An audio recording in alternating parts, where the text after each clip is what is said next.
నిజాం పాలన నుంచి తెలంగాణ రాష్ట్ర విముక్తి కోసం 1948లో జరిగిన పోరాటంలో 1981లో స్థాపించిన బీజేపీ పాత్ర లేదు అన్న కాంగ్రెస్ ఎంపీ మల్లురవి వ్యాఖ్యలకు బీజేపీ ఎంపీ ఈటెల కౌంటర్ ఇచ్చారు.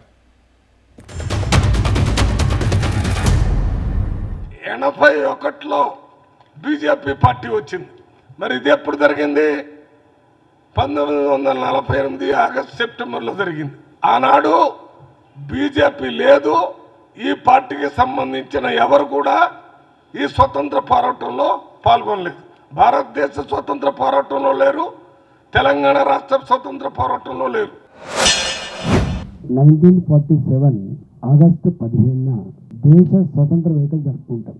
ఇప్పుడు వచ్చినటువంటి ఆ పార్టీకి కానీ, ఆమ్ ఆద్మీ పార్టీకి కానీ, ఇప్పుడున్నటువంటి టీఆర్ఎస్ పార్టీకి కానీ, ఇప్పుడున్నటువంటి మమతా బెనర్జీ పార్టీకి కానీ సంబంధం ఉంటుందా? భారతదేశ స్వతంత్ర పోరాటంలో కాంగ్రెస్ పార్టీ వాళ్ళు ఉన్నారు, తెలంగాణ స్వతంత్ర పోరాటంలో కాంగ్రెస్ పార్టీ వాళ్ళు ఉన్నారు. కాంగ్రెస్ పార్టీ ఆనాడు భారతదేశాన్ని స్వతంత్రం చేసి మొత్తం భారతదేశాన్ని ప్రధానమంత్రిగా నెహ్రూ గారు ఉన్నారు, కాంగ్రెస్ పార్టీ నాయకుడు. ఆనాడు ఉన్నటువంటి హోమ్ మినిస్టర్ కాంగ్రెస్ నాయకుడు. ఆయన ఇక్కడికి వచ్చి పోలీస్ యాక్షన్కి నాయకత్వం ఇచ్చి స్వతంత్రాన్ని తీసుకుని వచ్చాడు. ఆనాడు భారత సైన్యాలు భారత ప్రభుత్వంలో భాగంగా నిలుపుతున్నటువంటి ప్రాంతం. ఆనాడు కాంగ్రెస్ పార్టీకి సంబంధం కాదు, అది కాంగ్రెస్ పార్టీ చేసింది కాదు. నిజంగానే ఒకవేళ కాంగ్రెస్ పార్టీకి భారతీయ జనతా పార్టీకి సంబంధం లేదు. మరి నీకు సంబంధం ఎందుకు చెప్తలేదు? తెలియలేదా? నీకు తెలియలేదంట చెప్పగలవా?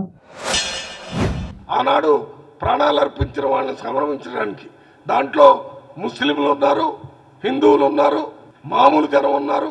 అన్ని పార్టీలతో పిలుస్తున్నాం. మీ పార్టీకి రిప్రజెంటేషన్ లేదు, మీరు పార్టిసిపేట్ చేయలేదు. మీరేదో ఇది విలీన దినం అని చెప్పి దీనికి ఏదో ముస్లింకి వ్యతిరేకం లేకపోతే హిందువులకు వ్యతిరేకం అని చూపించడం కోసం చేసే కార్యక్రమం కాదు కదా. తెలంగాణ రైతాంగ పోరాటం కావచ్చు, రజాకార్ల వ్యతిరేక పోరాటం కావచ్చు, నిజాం నిరంకుశత్వ వ్యతిరేక పోరాటం కావచ్చు, కొన్ని వేల మంది చచ్చిపోయిండు ఇరెస్పెక్ట్ ఆఫ్ కమ్యూనల్. షేబుల్లా ఖాన్ ఎవరైనా కొన్ని వేల మంది సాకలి ఏలమ్మ కావచ్చు, దొడ్డి కొమరయ్య కావచ్చు, ఎన్నో వందల మంది అమరులయ్యారు. స్వతంత్ర వేడుకలకు భారతీయ జనతా పార్టీకి సంబంధించినటువంటి ప్రశ్న వెకిలి ప్రశ్న అది.